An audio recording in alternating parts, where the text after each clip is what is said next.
Lux presents Hollywood.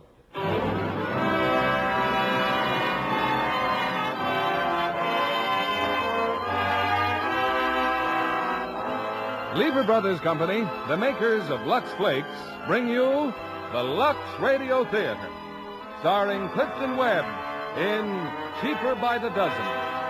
Ladies and gentlemen, your producer, Mr. William Keeler.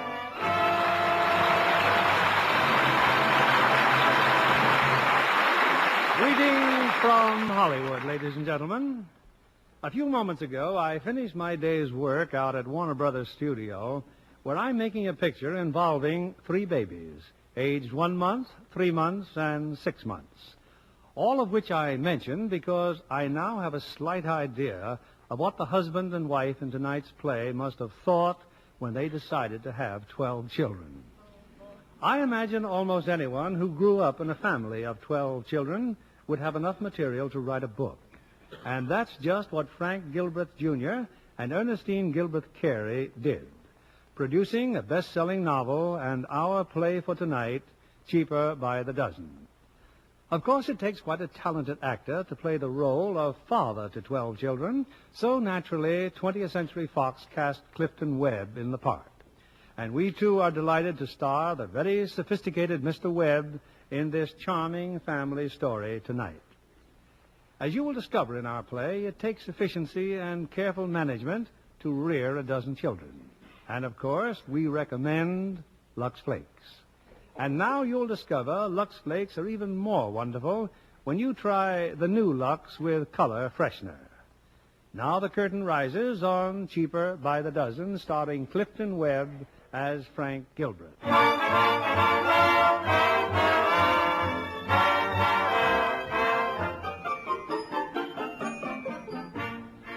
This is the story of my family. But first and foremost, the story of my father and my mother.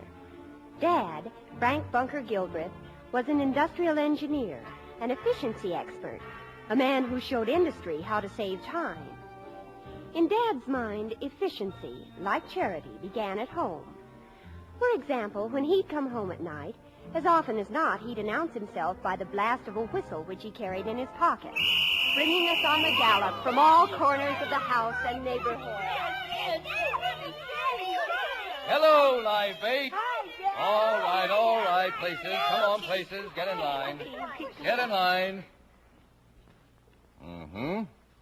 18 seconds for the stopwatch. Not bad, but I still say we should make it in less. All right, fall out. You'll find some chocolate bars there in my briefcase. Oh, boy.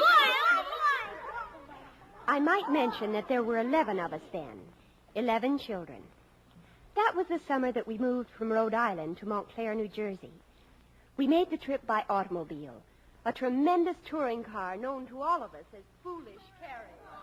Fred, Martha, hurry up there. Come on. Climb aboard. Foolish Carriage is getting restless. Hey, listen, all those kids yours, or is that a picnic? They're all mine, and believe me, it's no picnic. Who's holding us up? Come on there, Bill. Make it snappy. Mercy, Ma. Oh, sorry, Lily. Ha! Scared you, didn't I, son? I'll bet you jumped 6 9/10 inches. Gee, Dad. It's all right, dear. I was scared, too. Teach you to keep your eyes open, young man. Well, everybody in? Anne, Ernestine, Martha, Mary, Frank? All present and accounted for, Dad. Very well. If you're all reasonably sanitary, let's go.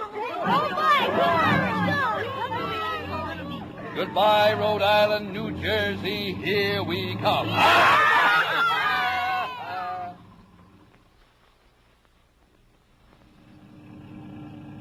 We were all quite accustomed to being an object of considerable curiosity to strangers. But Dad always had an answer for those bold enough to assail his dignity. Hey, Noah! What are you doing with that ark? Collecting animals like the good Lord told me, brother. All I need now is a jackass. Hop in. All right, come on, kids. Let's have a song. I'll start it. When you wore a tulip, a big yellow tulip, and I wore a big red rose.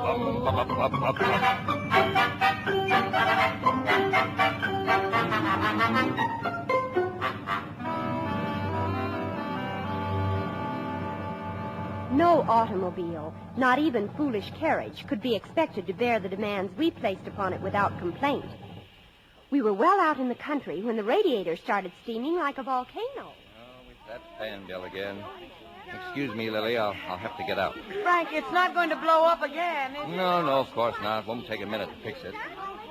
Now, incidentally, now is a good time if any of you kids want to go see Mrs. Murphy.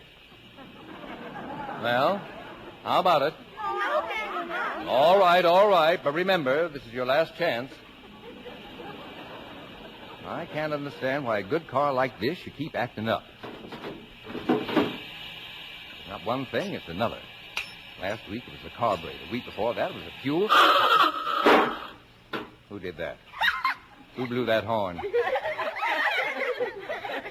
was a good joke on you, Dad. Young man, there's a time and place for jokes and a time and place for spankings. Mercy, Maud. Frank, I'll bet you jumped 6 9/10 inches.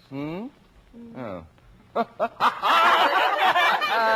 You're right, son. That was a good joke on me.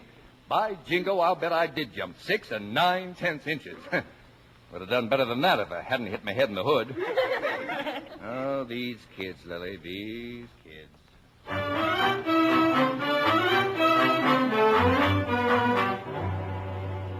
At long last, our faithful, foolish carriage entered the town of Montclair.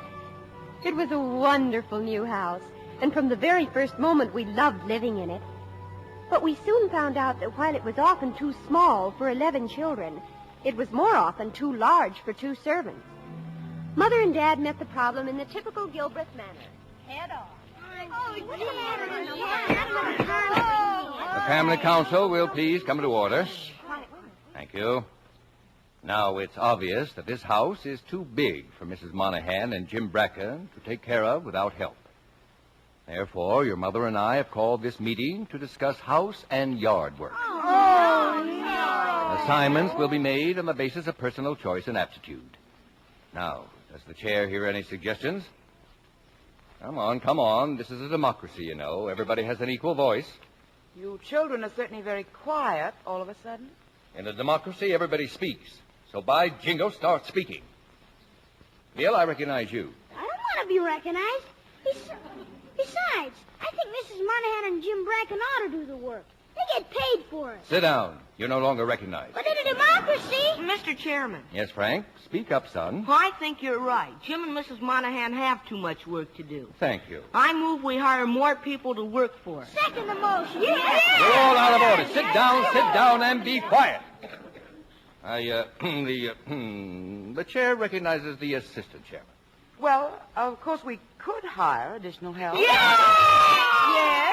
Yes, if we did away with all desserts and weekly allowances, we might be able to afford a maid. Mm-hmm. And if we cut out movies, ice cream, and new clothes, we might be able to afford a helper for Jim, too. Do I hear a motion to that effect?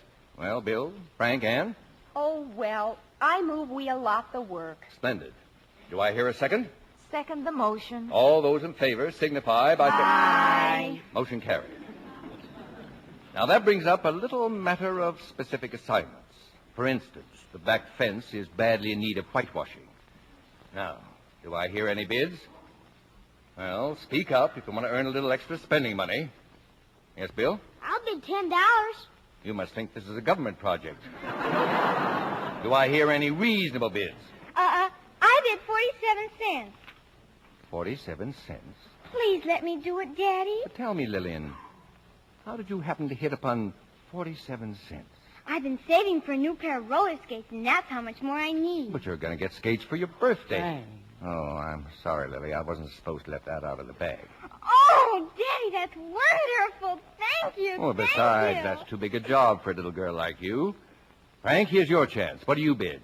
Within reason. No, well, $2.50, I guess. Good. You got yourself a contract. Now, is there any more business? I think this family ought to buy a dog. Yeah, Out of order. Meeting adjourned. But all I said was... Dole. And in a democracy... Sorry, motion shelved to the next meeting. All right. Oh, well, come on.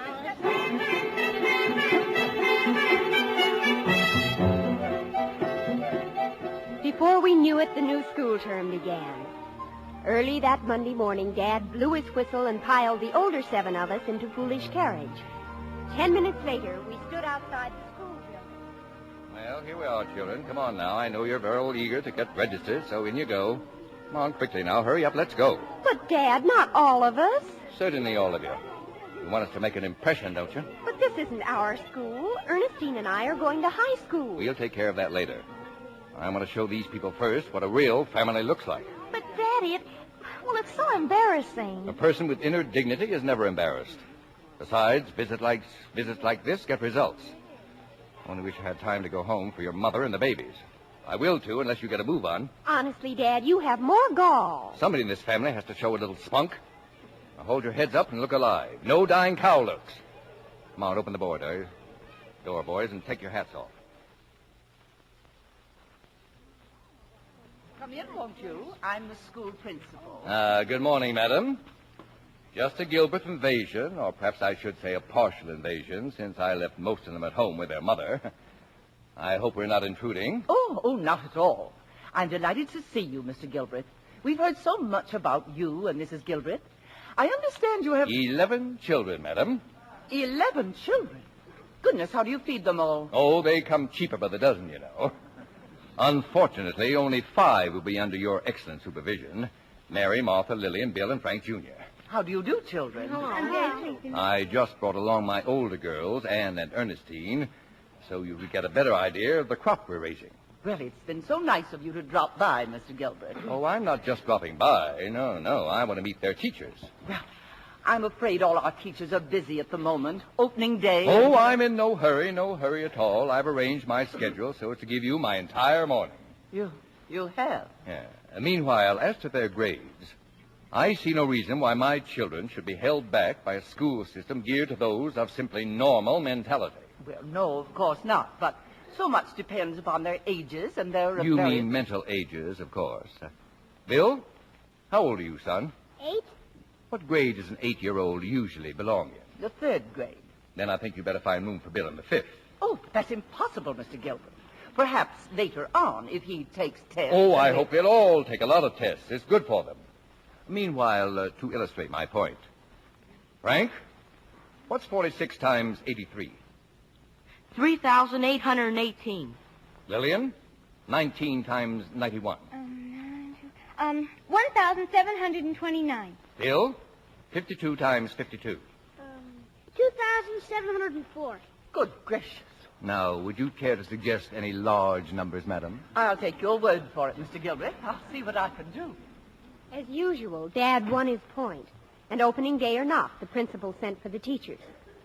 While we were waiting, Dad lost no opportunity to impress her with our brilliance. And now you may be interested to hear something of the home training program their mother and I have worked out for the children. Oh, yes, indeed. I understand Mrs. Gilbert is quite a celebrated psychologist and consultant herself. She is indeed, madam, to say nothing of her obvious prowess as a wife and mother. Now then, our home study program includes spelling games, geography quizzes, and languages. We're learning French and German from the phonograph. And Dad's even taught us how to take a scientific bath in the time it takes to play just one record. Really? A simple matter of coordination, madam, like any other physical effort. But how do you do it? Well, this seems hardly the time and place to... Oh, this sounds perfectly fascinating. Yeah, go on, Dad. Show her. Well, it's really very simple, madam. Now, if I may be seated on the floor by way of illustration. Oh, yes, yes. Thank you. Well, first you take the soap in your right hand, thusly, and apply it to the left shoulder, running it down the top of the left arm, up the inside of the left arm to the armpit. Then both ears, like this, both of them, madam. Not forgetting the back of the neck, then down the outside of the left leg, back up the inside of the left leg, then down the right leg and up. You will now observe that having reached my hip without lost motion, I quickly transfer the soap to the left hand, repeating the process on the right arm and right shoulder. This is followed by a couple of circular motions in the midsection and the back with some special attention to the feet. Then you slide under for a rinse and rise from the bathtub bathed. Why, that's wonderful. Yes, isn't it? But you appear to have callers, madam. What? Oh, come in, ladies. Our teachers, Mr. Gilbert. Mr. Gilbert was just showing me how to take a bath. Good morning, ladies. Good morning. Come on in. The water's fine.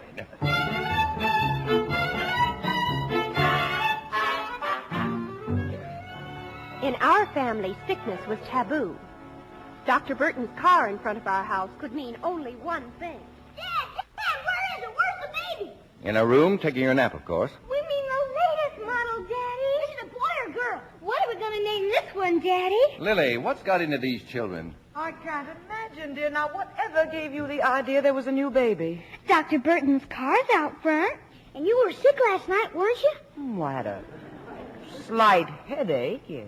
And every time you're sick, there's always a baby, isn't there? Mercy, Maud, babies don't come just because you're sick. They've always come before when you were sick. Dr. Burton's upstairs because he's afraid Jackie and Mary have the whooping cough. Oh, is that all? Which means you children will have to stay away from them. As for babies, I think it's about time we had a little... Oh, Bill, no, don't tell me you're getting it, too. Stop that at once, William. I'm not going to have an epidemic in this house. We haven't time for any such nonsense. You children have been given good health, and by jingo, it's your job to keep it. Yes, sir. I think I'm going to get him up to the doctor. Come along, dear Bill. Come along. Well, Lillian, we'll show them there's at least 2 in the house who won't get the whooping cough, won't we? You bet, Daddy. You and me, huh? Oh, no. Oh, these kids.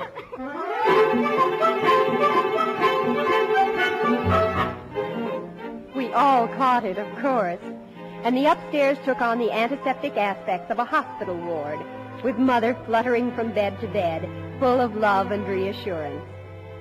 And remember to keep covered, Martha. Anne, put this jacket around your shoulders, dear. Oh, thank you, Mother. I'll go downstairs now and get your desserts. Then I'll read to you, if you like. May I come in? Oh, of course, dear. I won't disturb anything. It's all right. The children have missed you so. Frank!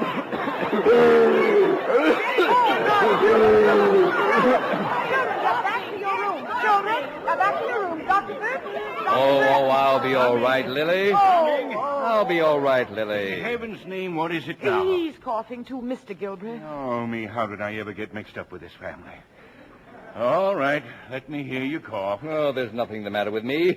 I was only joking. Huh? You were what? Well, it just wasn't any fun downstairs by myself, Lily. I wanted to be up here with the rest of the family. Very, very amusing. Oh, I give up. I'm sorry, Lily, but all that quiet down there makes me nervous. Really? Well, tell me, Doc, how are my Mongolians coming along? Well, they're... In spite of you, you old veterinarian. Gilbert, I'll say one thing for you. Your children don't get sick very often, but when they do, they certainly mess up the public health statistics of the state of New Jersey. How's that, Mr. Bones? Ordinarily, I have a couple of cases of whooping cough or measles a week. When I have to report 11 cases in a single day, they're liable to quarantine the whole town of Montclair and close every school in Essex County. Well, at least these are only light cases. Pioneer stuff, you know. Is that so? By the way, those kids have tonsils, really ugly ones. As soon as they're over this cough, they ought to come out. Nonsense. I've never had mine out. Well, maybe you should have. Let's have a look at them. No, you don't. No, you don't. My tonsils are sound as a dollar. Sit down and open that mouth. What's the point of all of this? If you've got to talk, say ah. I might have known. You're crazy. I've never been sick a day in my life. Well, then keep them if you want to. But the children's tonsils have got to come out. All but one. Martha's. What does that mean? Well, I'm thinking about their tonsils. Could we do it here in the house? Well, what's wrong with the hospital? Nothing. But if we could rig up an operating room, I could take motion pictures and study what you doctors are doing wrong. Now, just a minute. Then I'd be able to show how you could eliminate a lot of waste motion and speed things up. Your methods may work out fine in factories, Gilbert, but as far as a hospital... Lily, we're going to have the children's tonsils out. I've made up my mind. Frank, do we have to? That's what this fellow here says. It's all right, Lily. I'm going to take movies. Of the operations? Certainly. There's no telling how many lives this sort of story will help save. Besides, if it makes you feel any better, I'll let this old butcher yank mine out, too. Well, now we're getting somewhere. Oh, Frank, don't you think we ought to... don't stop him. Let him go ahead and cut his own throat. That's one part of the festivities I might even enjoy. Will you stop drooling? By jingle, this may make you famous, you old quack.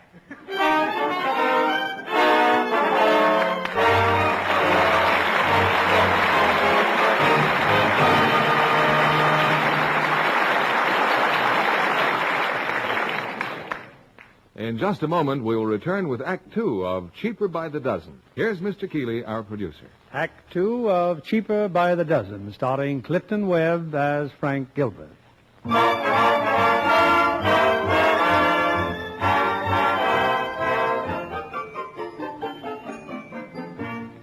For weeks afterward, Father's favorite topic was the impending series of tonsillectomies and the great gift he was about to make to medical science by means of the motion pictures. But as much as we loved movies, this was one epic we'd have been delighted to pass up. There wasn't a chance. All too soon, the memorable morning arrived. Dr. Burton had settled on the dining room for the scene of the operation. And there, Dad installed his motion picture equipment, including a cameraman named Mr. Higgins.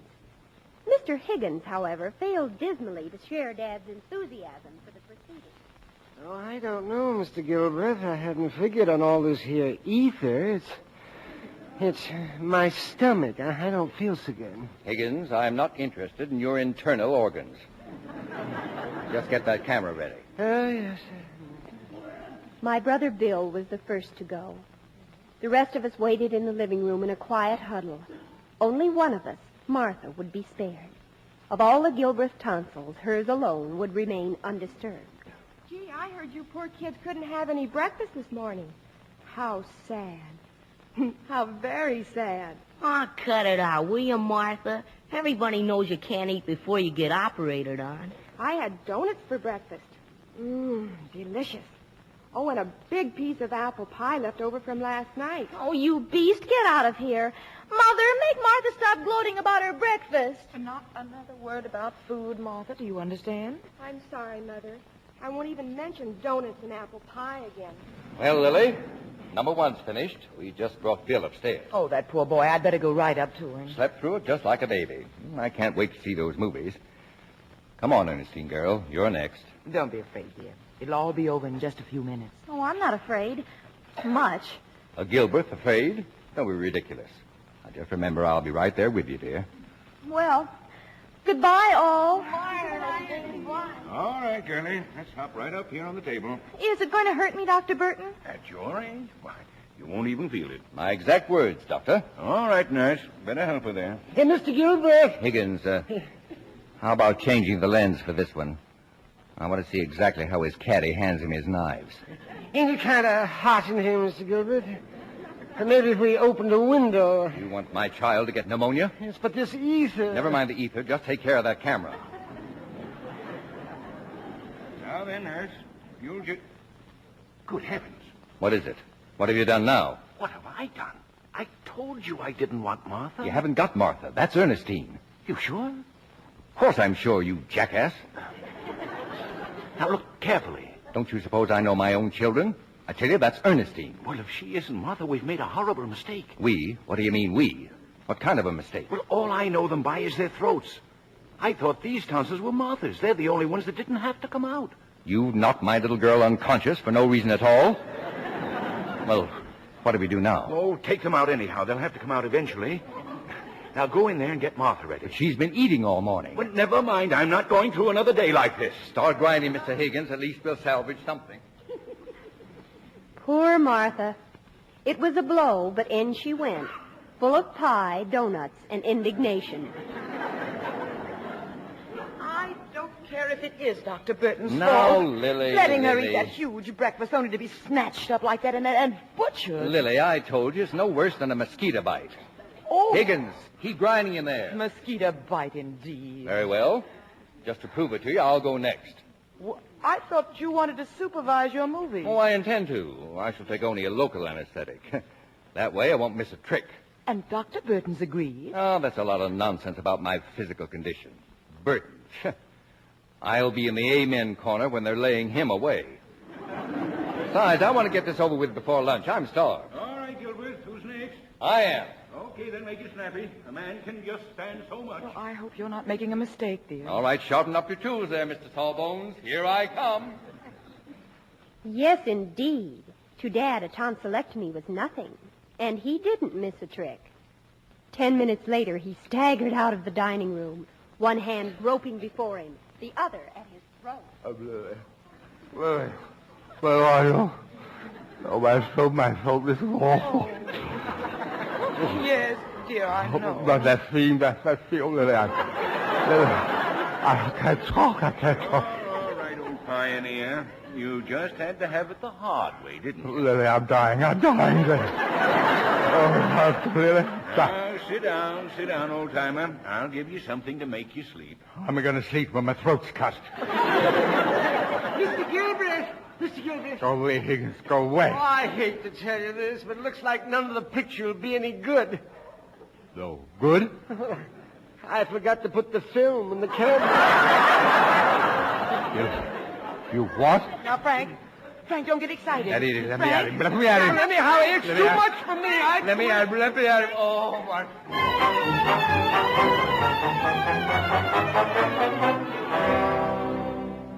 From that day on, tonsils was a subject we just didn't talk about in front of Father. One afternoon, he came home early. We children were in the living room undergoing our weekly music lesson.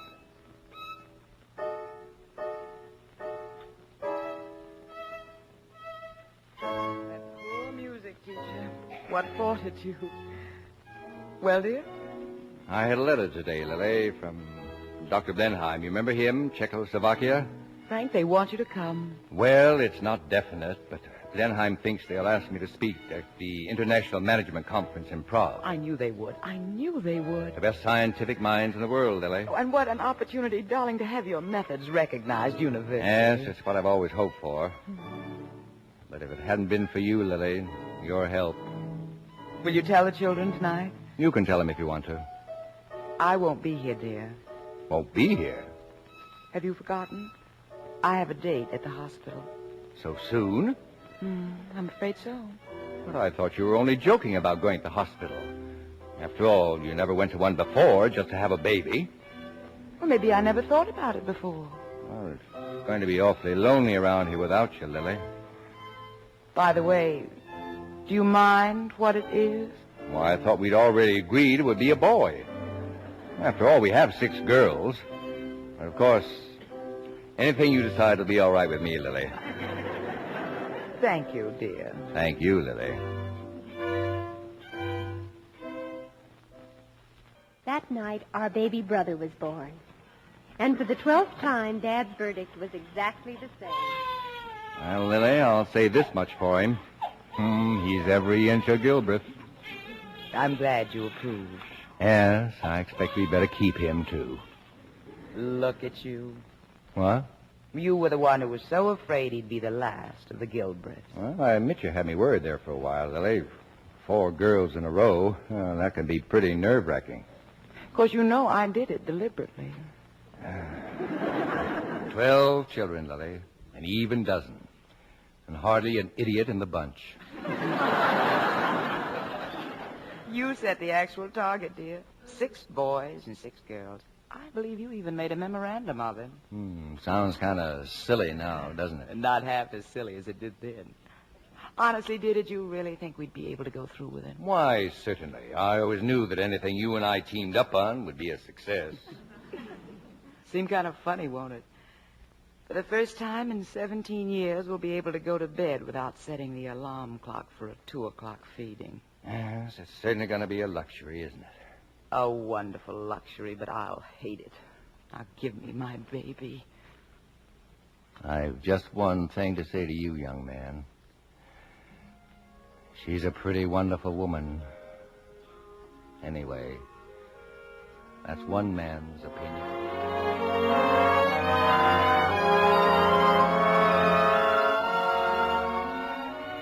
Mother and our baby brother Robert came home, and it was home once again. There was no further news about Dad's trip to Czechoslovakia, so that summer, as usual, we went to the beach at Nantucket. Dad had certain fixed ideas about the ocean, mainly that it was intended for bathing, regardless of the temperature. Come on, slowpokes. Hurry up. Last one in is Kaiser Bill. Oh, Mother, must we go in? It's freezing. You should know by now, Ernestine, how your father feels about the primitive life. Oh, well, Em, let's go in and get it over with. You'd think Dad invented this ocean. You'd think he... Ernestine, look. That's Tom. Tom Black from high school. Look, he's a lifeguard. But what's he doing here at Nantucket? Well, he has to keep in condition for swimming somewhere, doesn't he?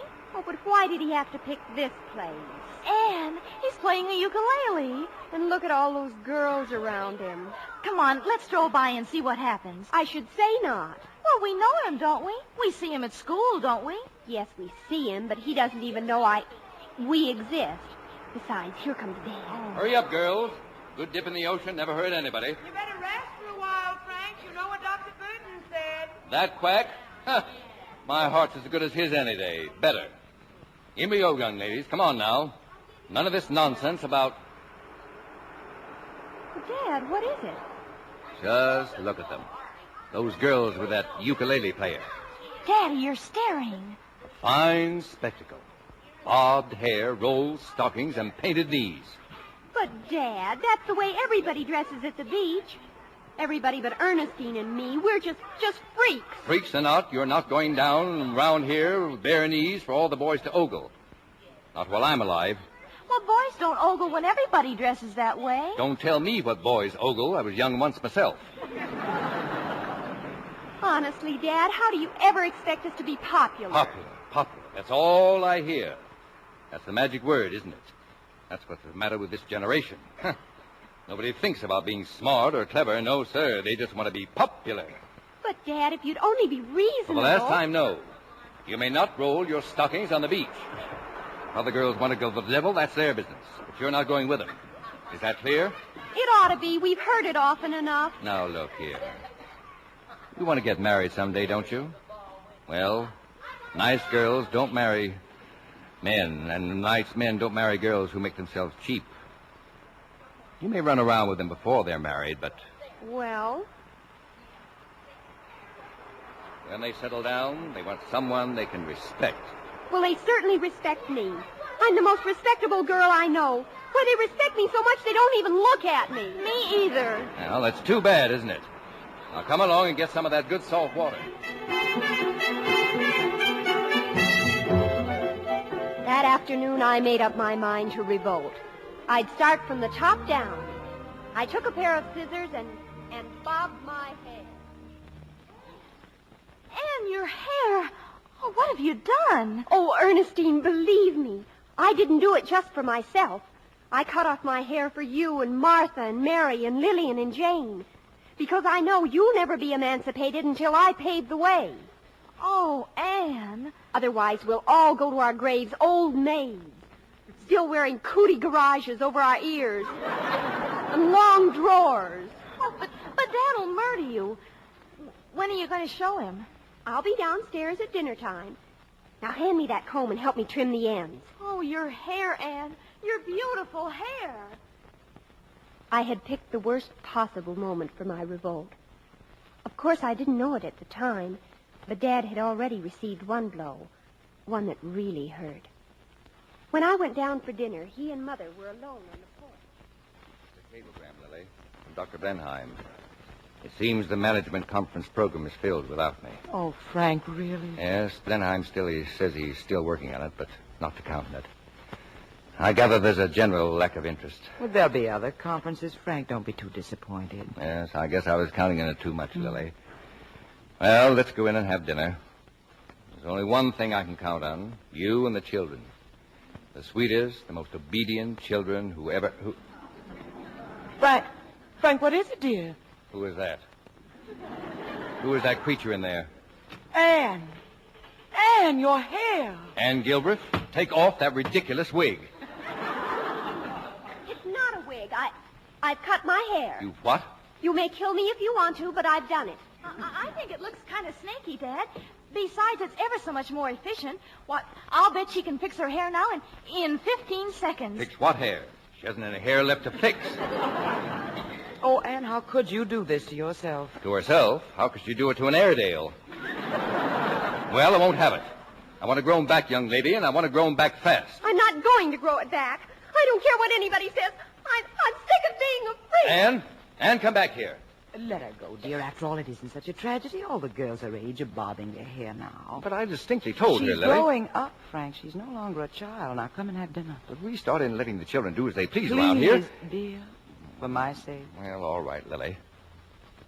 15 seconds, I wonder if Ernestine knows what she's talking about.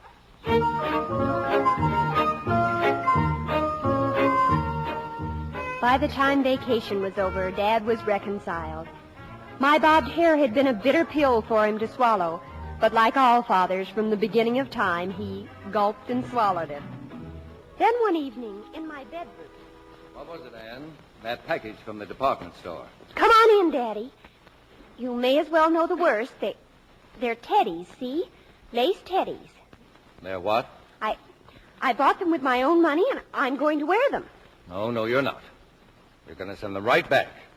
Well, it embarrasses me even to look at them. Oh, but Dad... You mean to tell me this is all the underwear women put on nowadays?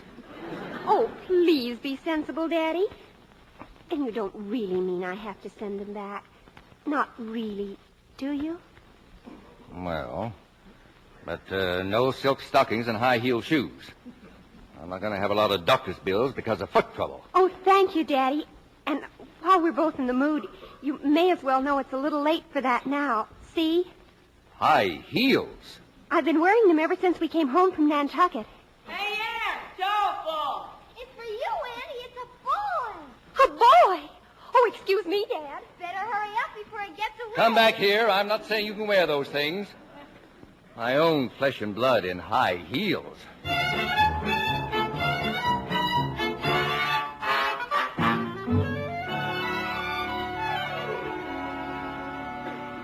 Well, dear, who was it? Who telephoned? Oh, Mother, I told you. I told you if I started dressing like other girls, everything would be all right. But who was it, dear? Joe Scales. He's asked me to go to the senior prom on Friday night. The prom, Mother. Who is Joe Scales? Is he nice?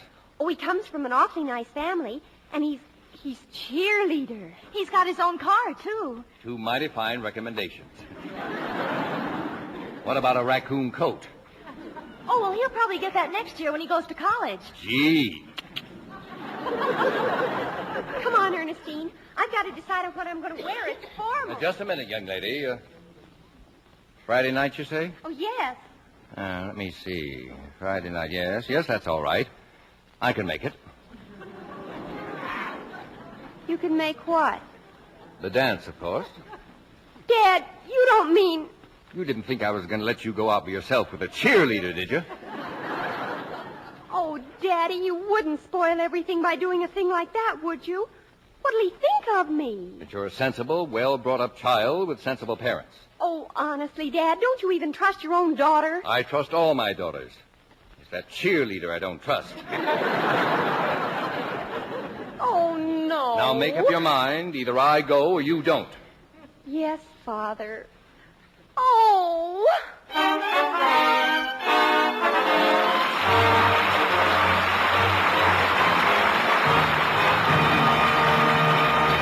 KNX 1070 News Radio.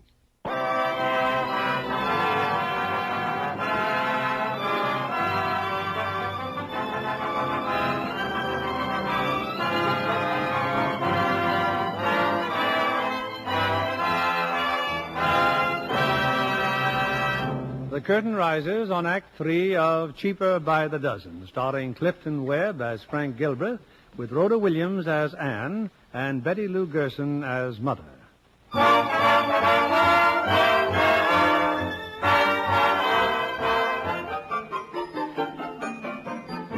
Friday night arrived, and so did Joe Scales.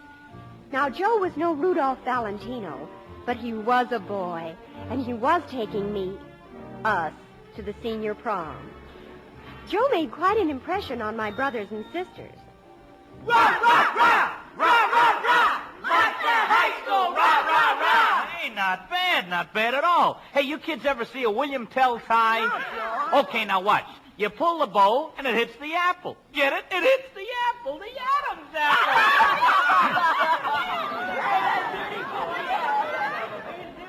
Great Caesar's ghost, Lily. It's Joe College in the flesh. Oh, not so loud, dear. I think he's kind of cute. Cute? He looks like what might happen if a pygmy married a bobtail penguin. Where's Anne? She just went up to get her wrap. Now, look, Dear, why don't you just stay home and have a nice, quiet... Stay home? I said I was going, and I am. I know it's not your fault, Lily, but things would have been a lot easier if you'd taken my advice and had old boys.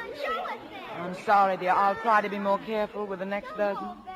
Daddy, where are you? We're ready. Coming, daughter, coming. All set, Pop? Okay, baby, let's shake that thing. So long, gang. Yeah, let's shake that thing. So long, gang.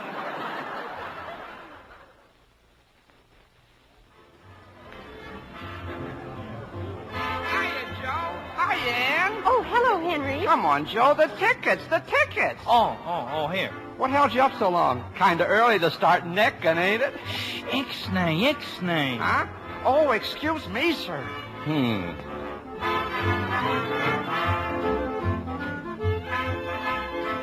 Well, what happened to the cheerleader?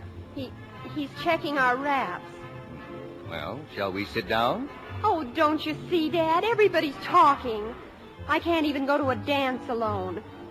I don't know why boys even bother about me. Well, I know if you don't. And that's exactly why I'm here.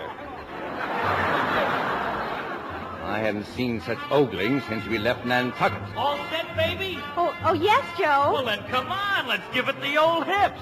So long, Pop. Don't do anything I wouldn't do.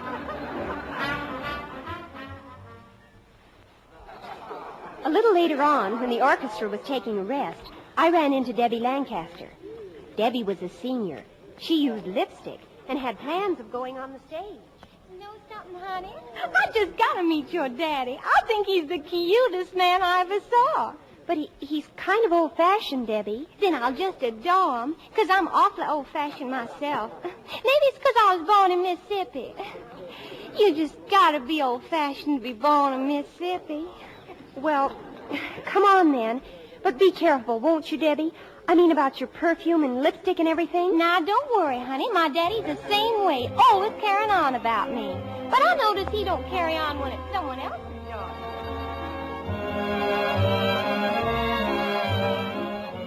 I'd like you to meet Deborah Lancaster, Daddy. She's from Mississippi. How do you do? Oh, Mr. Gilbreth, I've just been hoping to meet you ever since you started visiting our school. Is that so? Well, I'm delighted. So you're from Mississippi, are you? Just a little old fugitive from a plantation. Mm-hmm. Oh. Hello, Debbie. Hello, honey. Oh, and, darling, you know Tom Black, of course. Well, we ought to know each other by now. Yes, of course. Dad, this is Tom Black. How do you do? Evening, Mr. Gilbert. Well, how about a dance, Ann? Me? Do you mind, Dad? Not at all. No, I'm sure this young lady and I will have a very pleasant time. I guess Joe won't like this, Ann, but I've been waiting for this chance ever since you got here. Say, what have you done to yourself? Nothing. What do you mean? Well, you sure didn't look like this last summer at Nantucket. How would you know what I looked like? You never even noticed me. Well, I'm noticing you now, baby. And I mean it.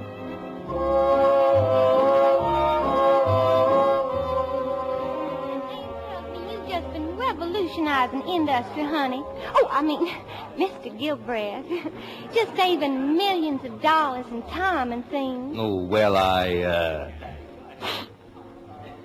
jingled. That perfume smells good. Like it? Little old boy at Yale sent it to me. But I mean, what does anybody want to save all that time for, Mr. Gilbreth? Well, maybe for one thing, so as to be able to sit here and talk to a pretty little lady like you. Why, I declare. And you're so good looking, too. Well, I wouldn't go so far as to say that. The other girls are just going to hate me if they don't get to meet you. Do you mind? Mind? Me mind? Why, no, not at all. Bring 'em over. Many as you like. Bring 'em on. Oh, thank you, sugar. Excuse me, Miss Gilbreth. Now, don't you go away, hear me? I'll be right back. Well. Say, your old man sure is swell, Ann. Believe me, if I ever have a daughter, I'm sure going to watch her, too. You are? They're not going to catch me letting her run around by herself. But I mean... Oh, yes. A fellow likes to run around a little, sure. But when it comes to settling down, believe me, I want a girl I can respect.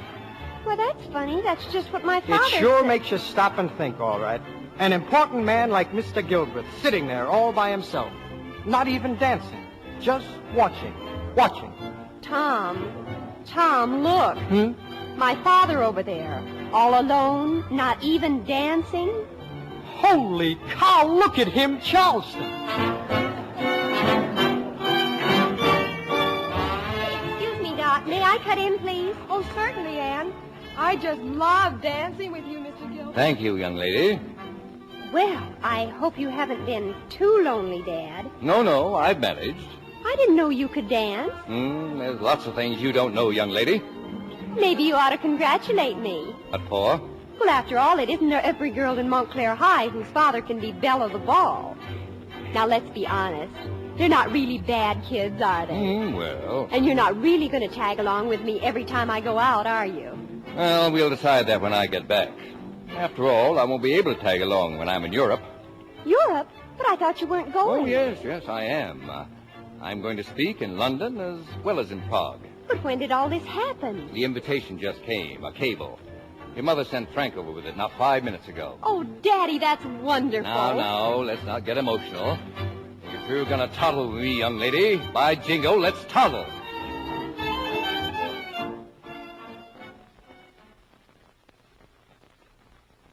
A few days later, we were all in the living room saying goodbye. Dad insisting on going to the station by himself.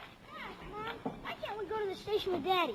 Yeah, I want to see the train. When I get back, I'll show you lots of trains. I don't intend to start off for Europe wringing wet with tears. You'd better hurry, dear. You don't have too much time. Boys, take your suitcases. Oh, sure, Mom. Okay, What were your pills? What about your pills, Frank? Oh, Burton gave me enough to last a lifetime. This is for you, Dad. But don't open it up till you get on the boat. More socks? Well, who taught me how to knit in the first place? Okay, I plead guilty. Thank you, dear. Well, kids, let's get this over with. Bye, Dad. Bye. Goodbye, Frank. Take good care of yourself. Don't worry about me. If anything comes up, you know where to cable me. Well, I'll take care of the work here. You just forget it. Enjoy yourself. I will. Well, kids, one more kiss, huh? Okay, bye. Now, you behave yourselves. Do what your mother tells you. I'll be back in a couple of months. I'm going to miss you so much. A little more attention to the books, young lady, and a little less to that swimming champion, and you'll stand a better chance of getting into college. Understand? I'll work on it, Dad. That's my girl. Well, goodbye, Lily. Goodbye, dearest. Have a good time. Bye, Daddy. Bye.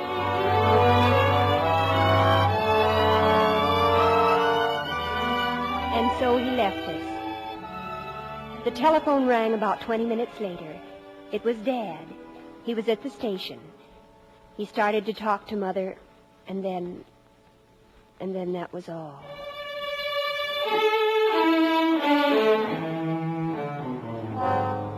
What happened is like a dream now, an evil dream.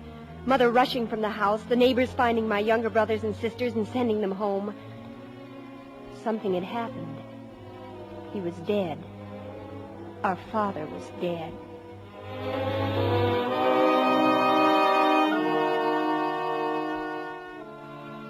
Sit down. Children, please. Please sit down. I've called you older children together because I think you ought to know the situation. There isn't going to be a great deal of money. Most of it had to go back into Father's business. Anyway, I just telephoned Grandmother in California. She wants us to move out there and live with her. If it's a matter of money, Mother, I plan not to go to college anyway. I'll get a job. I don't want to go to college either. Please, wait until I've finished. There is an alternative, but it hinges on your being able to take care of yourselves.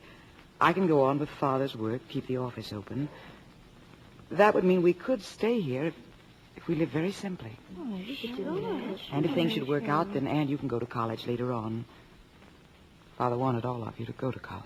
Oh, don't worry about that, Mother. Do you want to try? Can you run the house and look after things until I come back? Come back from where, Mother? I'm going to Europe. I'm going to give those speeches for Father. We all know how much they meant to him. I'm sure that's the way he'd want it. But as I say, the final decision is up to you. Oh, Mother, you don't have to ask us. You know we'll do anything as long as we can stay together. Thank you, dear. I knew that's the way you'd feel about it.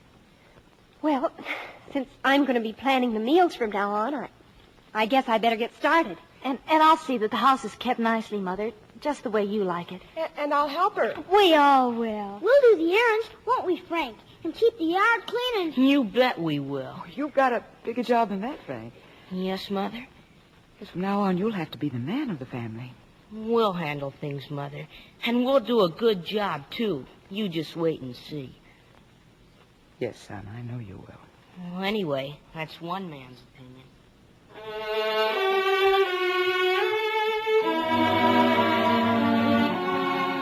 Yes, Dad. Gilbreth and Company will go on. Mother and your even dozen will see to that. Mother will go to Europe, and you'll be proud of the way she delivers those speeches for you. And she'll go right on, following in your footsteps, to become the foremost woman industrial engineer in the world, and by 1948, America's Woman of the Year. But wherever you are, Dad, somehow I'm sure you know that, and never doubted it for one moment.